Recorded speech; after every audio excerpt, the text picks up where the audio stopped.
Terima kasih atas kesempatan diberikan kepada saya.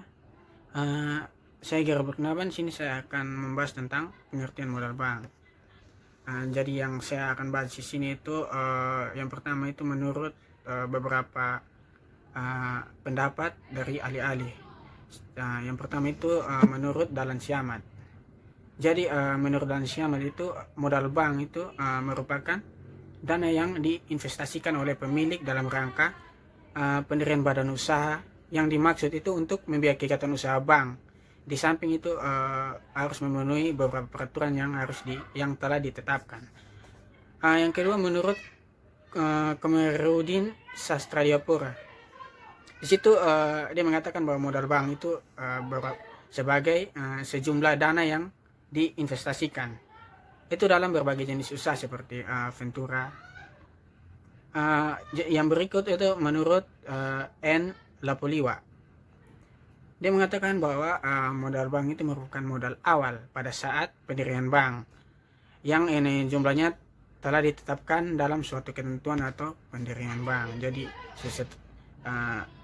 pada saat pendirian bank itu sudah modal bank itu sudah ditetapkan pada saat pendirian bank itu sendiri.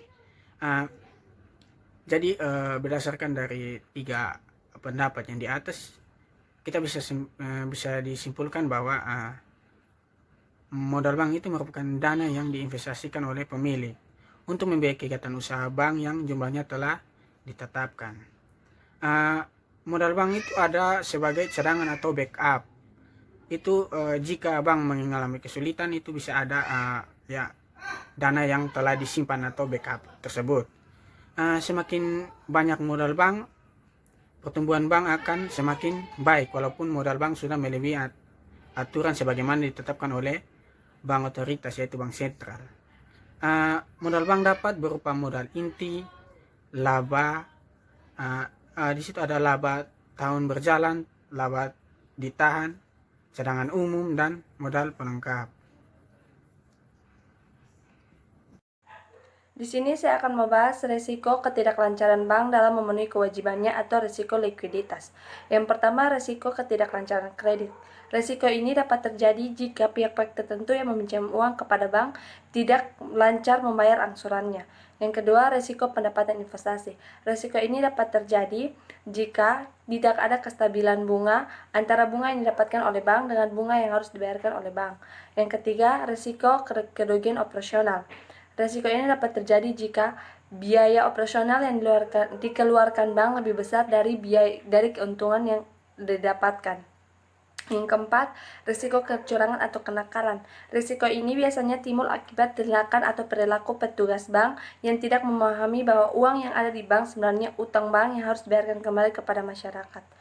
Yang terakhir, risiko penurunan kepercayaan masyarakat. Risiko ini dapat terjadi jika masyarakat mengambil seluruh uangnya di bank dalam waktu tertentu secara terus-menerus, dikarenakan mereka tidak lagi mempercayai bank. Akibatnya, bank tidak mendapatkan keuntungan. Baik, terima kasih atas kesempatan yang diberikan. Saya akan menjelaskan dari bentuk dasar dari modal bank. Klasifikasi modal bank secara umum menurut George Hempel, pada hakikatnya ada 3 kelompok, yaitu yang pertama subordinate debt, yaitu hutang pada pihak lain yang pelunasannya hanya dapat dilakukan setelah terpenuhinya kewajiban pembayaran pada kreditur lainnya, misalnya penitip dana atau deposan.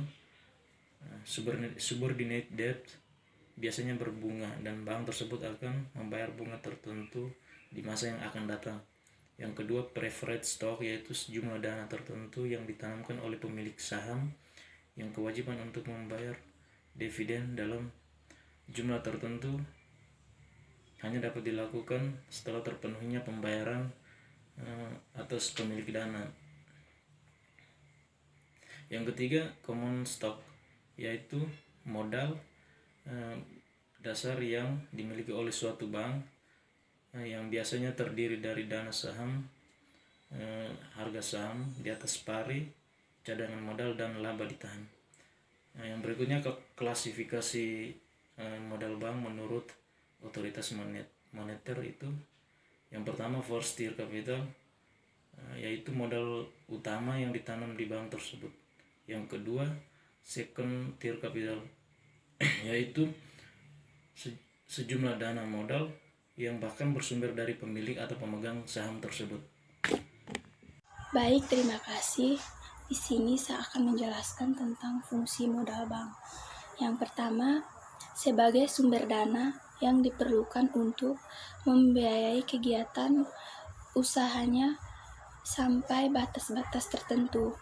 Yang kedua, sebagai ukuran kemampuan bank tersebut untuk menyangga kerugian-kerugian yang dapat dihindarkan.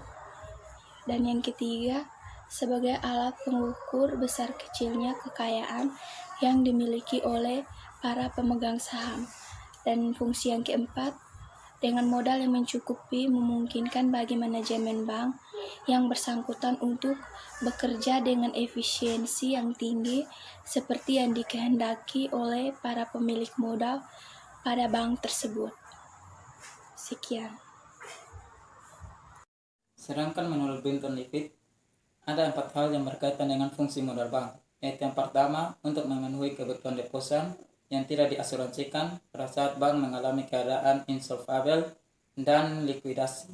Yang kedua yaitu untuk menyerap kerugian bank yang tidak diharapkan guna menjaga kepercayaan masyarakat bahwa bank dapat terus beroperasi.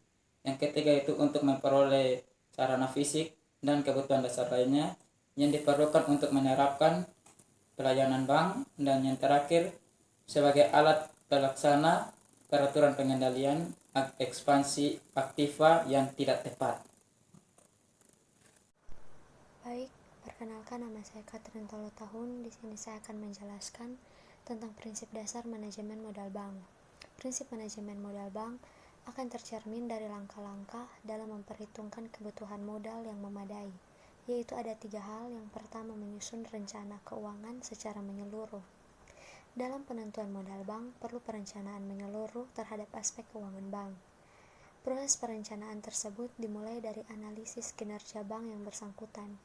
Dalam hal ini, bank perlu mengidentifikasi perkiraan penghimpunan dana dari pihak ketiga yang dapat dihimpun dari masyarakat, seperti tabungan, giro, dan deposito, serta kualitas sumber daya manusia yang akan menggerakkan bank. Yang kedua, modal bank yang optimal atau memadai. Penentuan modal bank yang memadai adalah pekerjaan yang tidak mudah. Dalam perspektif teori keuangan, posisi modal bank biasa dilihat dari posisi pengaruhnya. Hal ini bisa dipahami karena karakteristik unik bank mempunyai pengaruh yang sangat tinggi atau modal relatif kecil, yang tercermin dari rasio utang terhadap modal. Dalam pandangan ilmu keuangan, semakin tinggi utang, semakin baik untuk nilai perusahaan, tetapi pada titik tertentu akan menimbulkan biaya kebangkrutan. Oleh karena itu, posisi modal yang optimal diperlukan. Yang ketiga, pemenuhan modal dari internal bank tanpa merusak kepentingan pemilik atau pemegang saham.